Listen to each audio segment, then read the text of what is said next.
Happy New Year, everyone! 2025 was a very good year for me, especially model railroading. I was able to get more than 20 projects done, including kit bashes, repainting and lettering, and conversions to DCC.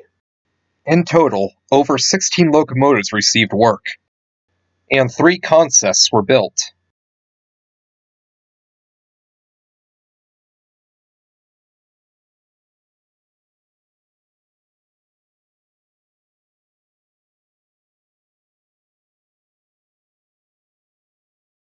This year began a new mini-series I'm doing called Bettering Your Bachmann.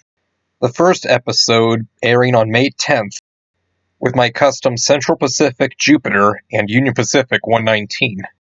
It was very interesting to see how close I could get to the real locomotives, starting from the standard Bachmann 440. For those who watched the video, you will remember that some of the modifications were as simple as repainting, while other parts required a lot more heavy modifications. 119 receiving the most, with a new metal cab, metal dome cap, and a new metal bell.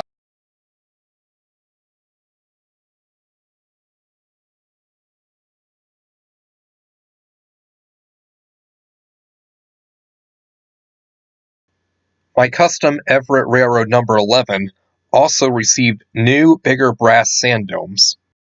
The tiny proportion of the smaller shade domes always bothered me, so I was glad to finally be able to make this modification. A relatively quick project was converting 2 Proto 1000 RDCs into the Reading and Northern pair that are usually accompanied on different railfan excursions. All I really had to do here was pick out some of the blue paint and add decals by CRM products. They are a fun pair to run together. Surprisingly, even able to make the sharp turns on my layout when paired together. Some of you might remember from last year's recap my BNSF 3110 custom model. Well, I was finally able to add the weathering and some other small details, and I think it looks really close to the original locomotive.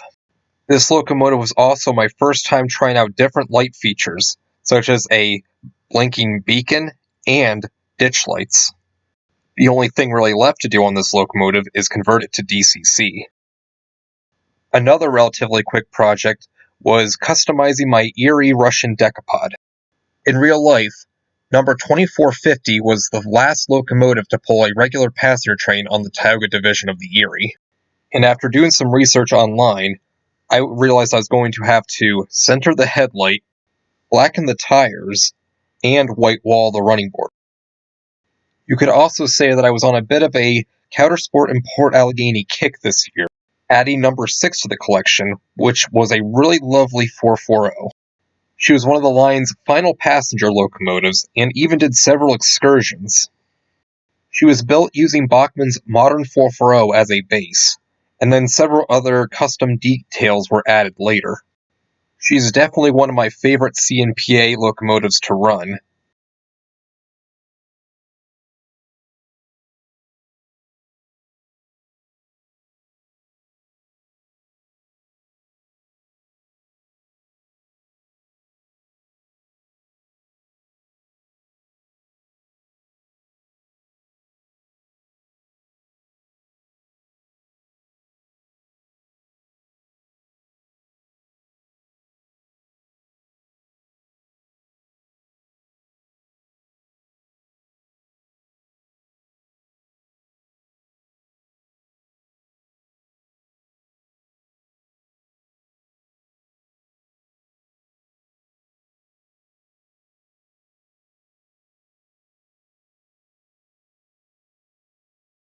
Speaking of the Countersport and Port Allegheny, D1 also received DCC and sound. So for those who still have a old tool Bachmann 44 tonner, just keep in mind you can use the old tool shell on the new DCC sound chassis. And with 2 of the CNPA fleet converted to DCC and sound, I also decided to add DCC sound to number 15. This was done using a scrap Athearn 440 DCC soundboard originally, but the thing crapped the bed on me. Both number 15 and D1 were upgraded with Soundtrack's Economy Eco 21-pin decoders. Well, whatever I got going on right there. Praise God.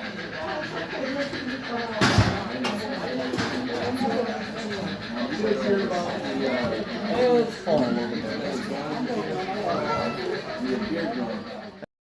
One locomotive that I always wanted to own was Nickel Plate Road number 587. I bit the bullet and purchased a Bachmann Light Mikado to do the job with.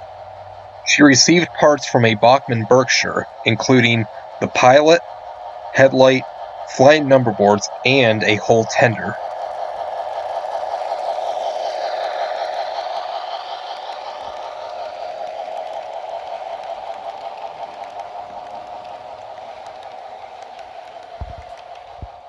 One of my oldest kit bash ideas was to make Baldwin Locomotive Works number 26 out of the Bachmann USRA 060 chassis. Despite the upgrades the Bachmann claimed to have on their 060s, this locomotive was very toy-like, and I had to do a lot of electrical modifications on top of the custom job.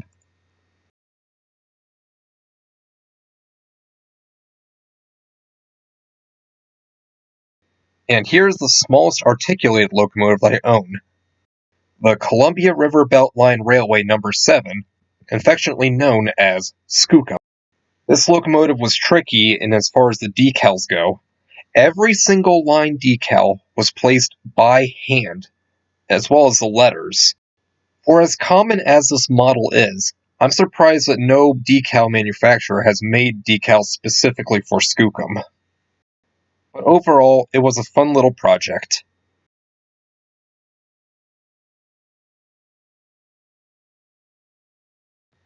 Once again returning to the CNPA Railroad, I added 3 passenger cars, 2 combines, and a coach.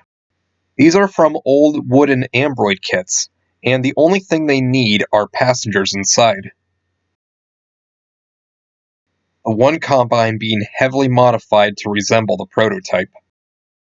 As nice as these Ambroid kits can be, they were a big pain in the butt to modify, but still, I'm glad I have them.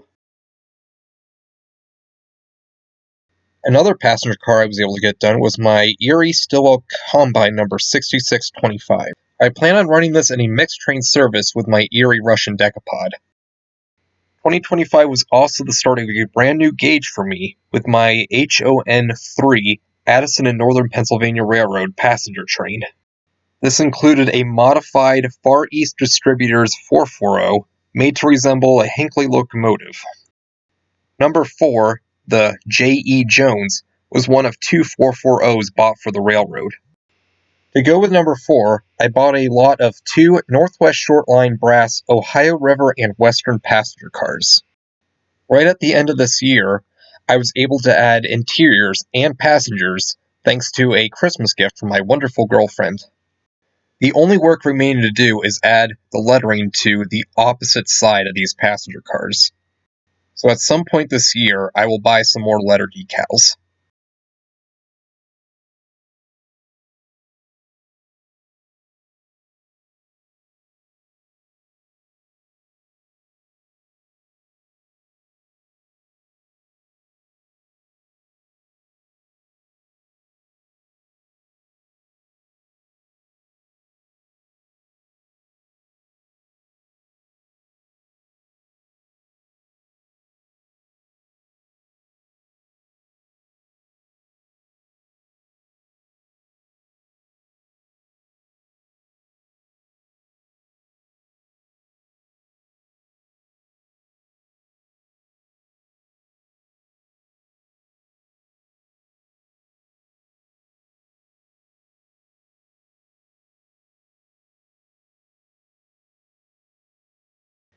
Another relatively quick job was changing the number on my Norfolk Southern GP38-2 from 5612 to 5604. I was inspired to do this from an impromptu railfan trip on my way back north from my girlfriend's house. 5604 is an unofficial heritage unit sporting the Pennsylvania Railroad's Keystone logo. I'm not gonna lie, I didn't even know this locomotive existed until this year, but it's still a very neat catch, and I'm glad to add it in model form to my collection. I may even weather it to make it look a little more prototypical. One of my favorite articulated locomotives of all time is the Baltimore and Ohio EM1. I was able to find a painted unlettered version on eBay for a relatively good price, and seeing as I already had some B&O decals, I decided to finish the job myself. Another fan favorite are the Delaware and Hudson Railroad's famous shark-nosed diesels. Last year, I decided to MU the locomotives on my Pennsylvania Railroad Sharks, and I decided to do a similar job here. The only difference is I have one more set of wires going between the locomotives, as I still want the headlight to work on the opposite engine.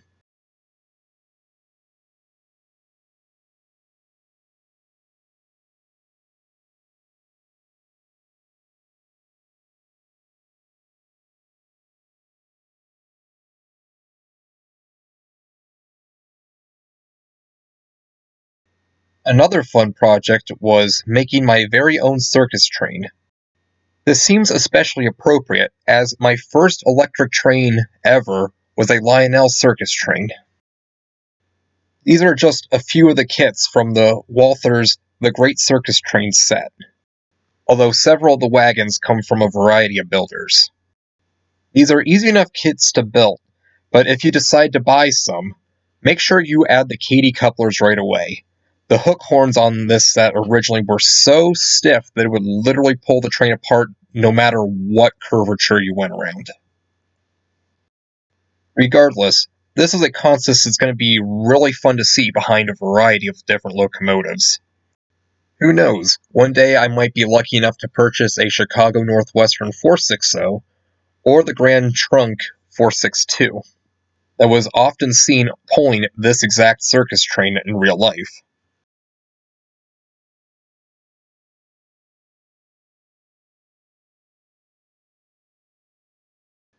"2026 is going to be America's 250th anniversary, and what better way to celebrate than with America's Freedom Train?"